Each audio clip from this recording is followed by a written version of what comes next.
கர்த்தருடைய பரிசுத்த நாமத்துக்கு மகிமை வெளிச்சத்தின் பாதைக்கு உங்கள் அன்பு அழைக்கிற நாளில் கூட விஜய்க்கு சைக்கிளில் போய் அன்றைய காலத்திலேருந்து இன்றைக்கு வர தெரு தெருவாக போய் நான் போஸ்டர் ஒட்டியிருக்கிறேங்க.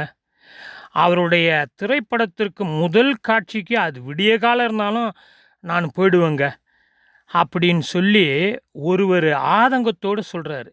அதுக்கு பிறகு அவர் சொன்ன ஒரு காரியம்தான் இன்றைக்கு நாம் சிந்திக்கிற ஒரு காரியமாக இருக்கிறது. அவர் என்ன சொல்கிறாருன்னு சொன்னால், இவ்வளவு பாடுபட்டேன் விஜய்க்காக, விஜய் ரசிகனாக மக்கள் இயக்கத்திலேருந்து பாடுபட்டேன். ஆனால் இன்றைக்கு விஜய் அரசியல் கட்சி தொடங்கின பிறகு எனக்கு ஒரு பொறுப்பு கொடுப்பாருன்னு சொல்லி பார்த்தேன். ஏன்னா இந்த ஊரில் இந்த மாவட்டங்களில் நான் அப்படி செயல்பட்டேன் விஜய்க்காக அன்றைய காலத்திலேருந்து. ஆனால் எனக்கு பதவி கொடுக்காதபடி, பொறுப்பு கொடுக்காதபடி, இன்றைக்கு புஷி ஆனந்தாக இருந்தாலும் சரி, இல்லை மற்றவர்களாக இருந்தாலும் சரி, இன்றைக்கு லட்சங்கள் கோடிகளை கொடுத்து அந்த கட்சியில் பொறுப்புகளை பெற்றுக்கொள்ளுகிறார்கள் என்று பல இடங்களிலிருந்து குற்றச்சாட்டு வருகிறதை பார்க்க முடிகிறது. பொது தளங்களில் அதை கேட்க முடிந்தது என்னால். அப்போ இதை நான் யோசித்து பார்த்தேன். ஆன்மீக காரியத்தோடு கூட இதை நான் ஒப்பிட்டு பார்த்தேன். யோசித்து பாருங்கள், இந்த மக்கள் இயக்கத்தில் இந்த ஆதவ் அர்ஜுனா ரெட்டி என்பவர் செயல்பட்டதில்லை. விஜய் ரசிகராகவும் அவர் இல்லை, விஜயினுடைய மக்கள் இயக்கத்துலேயும் அவர் இல்லை. ஆனால் விஜய்க்காக மக்கள் இயக்கத்திலிருந்து பல ஆண்டுகளாக செயல்பட்டவர்கள் இப்போது விஜய் தொடங்கும் போது அந்த கட்சியில் பொறுப்பும் இல்லை, பதவியும் இல்லை. இப்போ புரிகிறதா எது அரசியல் என்று? அப்போ இந்த அரசியல் பதவியை பெற வேண்டும், பொறுப்பை பெற வேண்டுமென்றால் கோடிகளில் லட்சங்களில் பணம் இருக்க வேண்டும் ஒரு மனிதனிடம். ஒரு மனிதனுக்கு அவனுடைய முன்னேற்றத்திற்கு, அவனுடைய உயர்வுக்கு அன்றைய காலத்திலிருந்து போஸ்டர் ஒட்டி, பேனர் வச்சு, இன்றைக்கு விஜய்க்கு இப்படிப்பட்ட ஒரு தளபதி என்ற பட்டம் வரும் வரைக்கும் பாடுபட்டவன்லாம் அந்த கட்சியில் பொறுப்பு இல்லை. இன்னொரு ஒரு சீன் பார்க்க நேர்ந்தது. பொறுப்பு கிடைத்ததுன்றனோடனே ஏதோ இந்த ஜேசிபின்னு சொல்கிறாங்களே, அந்த இயந்திரத்தை, அந்த வண்டியை கொண்டு வந்து அது மூலயமா பூ போடுறாங்க அந்த பொறுப்பாளருக்கு. விஜய் பொறுப்பு கொடுத்துட்டாருன்னு. என்ன கொடுமை இது! நாங்கள் ஒரு அரசியல் மாற்றத்தை கொண்டு வருவோம் என்று சொன்ன விஜய், அவருக்கும் அரசியல் தெரியவில்லை, அவர் பொறுப்பு கொடுக்கிறவர்களுக்கும் அரசியல் தெரியவில்லை, மாற்றம் என்றால் என்னவென்றே தெரியவில்லை. பிரியமானவர்கள், அதுக்கு தான் நாங்கள் சொல்கிறோம், பைபிளை சரியாக படிங்க, நல்ல புத்தகங்களை சரியாக படுங்க, நீதி நெறியான அடிமைத்தனத்தை ஒழிக்கின்ற, ஏற்றத்தாழ்வுகளை ஒழிக்கின்ற, அதாவது பாடுபட்ட எண்ணற்ற தலைவர்களுடைய புத்தகங்களை தயவு செய்து இந்த பொறுப்பாளர்களும் விஜயும் படித்தார்களா என்றால் இல்லை. அப்போ யாரும் இன்றைக்கு மாற்றத்தை கொண்டு வர முடியாது. ஆதவ் அர்ஜுனா ரெட்டி விஜய்க்காக ஒன்றும் செய்யலாம். ஆனால் இப்போ உள்ள வந்துட்டாரா? அவருக்கு அதாவது தேர்தல் பொது செயலாளர்னு ஒரு பதவியும் கொடுத்துட்டாங்களா? ஏன்னா கோடியில் டீலிங் பேசப்படுகிறது. விஜய், ஆனந்த், அப்புறம் அதாவது இந்த எலெக்ஷனுக்கு வந்து ஸ்ட்ராட்டஜி செய்கிறவர், இந்த யாரோ உள்ளே வராங்கன்னு வச்சுக்கலாம், கிஷோர் அவங்க என்னமோ சொல்கிறாங்க. இப்போ நான் அரசியல் பேசலை. ஆனால் புரிந்து கொள்வோம், விஜயினால் எந்த ஒரு மாற்றத்தையும் கொண்டு வர முடியாது. விஜயினுடைய கட்சியில் ஜாதி உண்டு, கார்ப்பரேட் நிறுவனம் உண்டு. கூடிய விரைவில் விஜய் இந்த ஆதவ் அர்ஜுனா மூலமாக லாட்ரியை கொண்டு வந்து, இந்த லாட்ரிக்கு இது பாருங்கள், ஃப்ரான்ஸில் நீங்கள் பார்த்தீங்கன்னா எத்தனோ பேர் குடும்பத்தை அது சீரழித்து கொண்டிருக்குது. இரவு பகலாக நீங்கள் பார்த்தீங்கன்னா சம்பாதிச்ச காசை கொண்டு போய் அந்த லொத்தோ என்று சொல்லுவார்கள், சுரண்டுறது, நம்பர் போடுறது, குதிரை ஓட்ட நம்பர் போடுறது, இல்லை சின்ன சின்ன பாலுங்க வந்து ஒரு கூடையில் வந்து விழுகின்ற அந்த நம்பர் இப்படி பல லாட்ரி சிஸ்டங்கள் ஃப்ரான்ஸில் இருக்குது.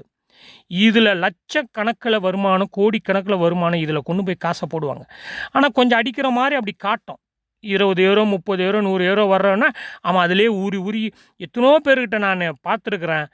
அங்கேயோ அமர்ந்து கொண்டிருப்பார்கள், அப்படியே டிவியை பார்த்துக்கின்னு குதிரை ஓடுறது, நம்பரு, இந்த எல்லாத்தையும் பார்த்து அப்படியே குடிச்சுனே வைப்பாங்க. மணிக்கணக்காக உட்காந்துப்பாங்க அந்த பாரில். உழைப்பது கடைசியில் பணம் எப்படி போகுது? இன்னொருத்தவனுக்கு போகுது. இதைத்தான் இன்றைக்கு கொண்டு வருவதற்கு, லாட்ரியை கொண்டு வருவது, தமிழ்நாட்டில் கொண்டு வருவதற்கு முயற்சி செய்கிறார்கள். ஆதவ் அர்ஜுனாக இருந்தாலும் சரி, அது விஜயாக இருந்தாலும் சரி. விஜயனுடைய அரசியல் பயணம் அது ஒரு பெரிய கார்ப்பரேட் பயணம். அதுக்கு பின்னால் ஒரு நெட்வொர்க்கு விஜயை வைத்து இயங்கி கொண்டிருக்கிறது. பெரிய பெரிய முதலைகள் பணத்தை போடுகிறார்கள். ஆனால் தயவு செய்து அரசியல் என்பது என்ன என்பதை நான் சொல்லுகிறேன். தன்னலமற்று பிறன் நலம், தன்னலமற்று பிறர் உயர்வு, தன்னலமற்று அடிமைத்தன ஒழிப்பு, தன்னலமற்று ஜாதி ஒழிப்பு, தன்னலமற்று எல்லாம் சமத்துவம், தன்னலமற்று ஒவ்வொருவரும் சமாதானத்தோடு இயற்கை சூழ்நிலைகளோடு பாதுகாப்போடு வாழ்வது. இதாங்க அரசியல். சிம்பிளாக சொல்கிறேன். ஒரு நாட்களில் நான் பேசுகிறேன்.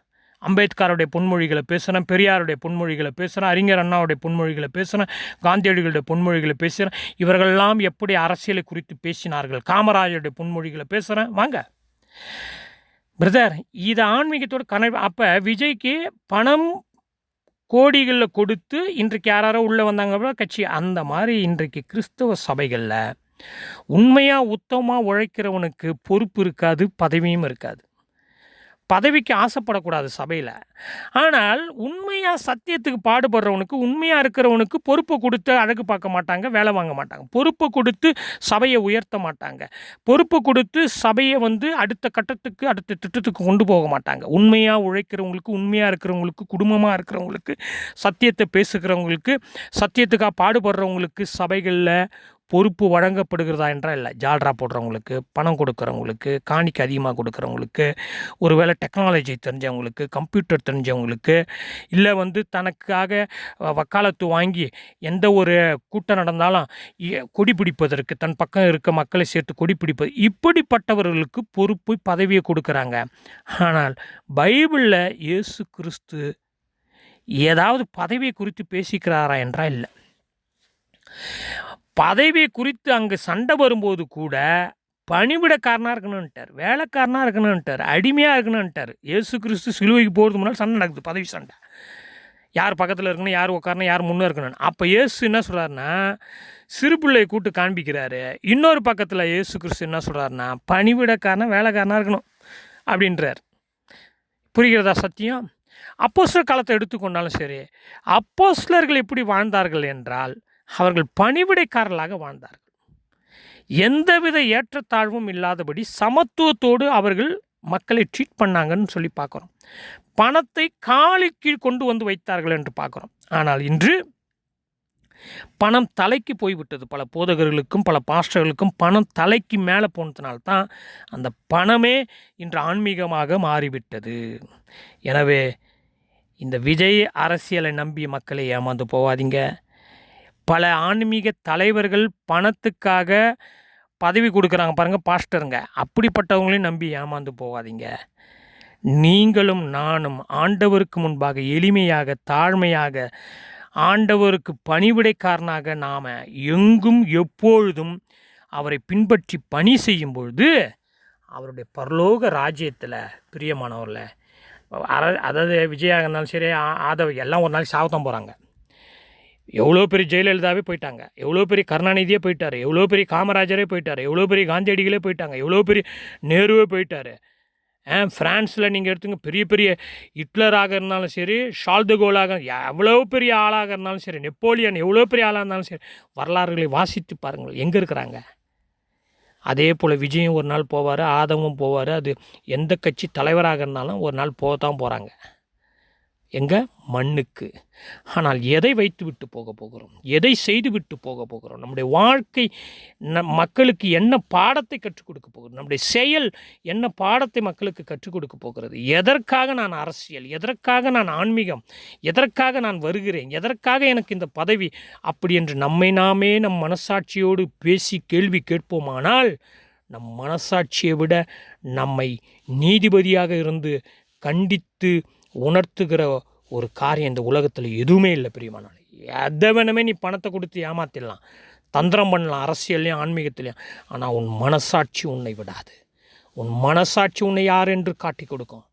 நிம்மதியாய் தூங்க வேண்டுமானால், நிம்மதியாய் சாப்பிட வேண்டுமானால், நிம்மதியாய் வாழ வேண்டுமானால், நிம்மதியாக மரணத்தை தழுவி தேவ ராஜ்யத்தை பரலோகத்திற்கு போக வேண்டுமானால் ஆண்டவராகிய இயேசு கிறிஸ்துனுடைய வாழ்க்கையை வாசியுங்கள், அவர் வாழ்க்கையை உள்வாங்குங்க. அவருடைய வாழ்க்கையின்படி நாம் வாழ்வதற்கு முயற்சி செய்யும்போது பிரியமானவர்களே, நம்மளுக்கு அந்த நித்திய ராஜ்யத்தில், தேவனுடைய ராஜ்யத்தில் உங்களுக்கும் எனக்கும் பதவி கிடைக்காது, ஆண்டவரோடு இருக்கின்ற ஒரு வாழ்க்கை.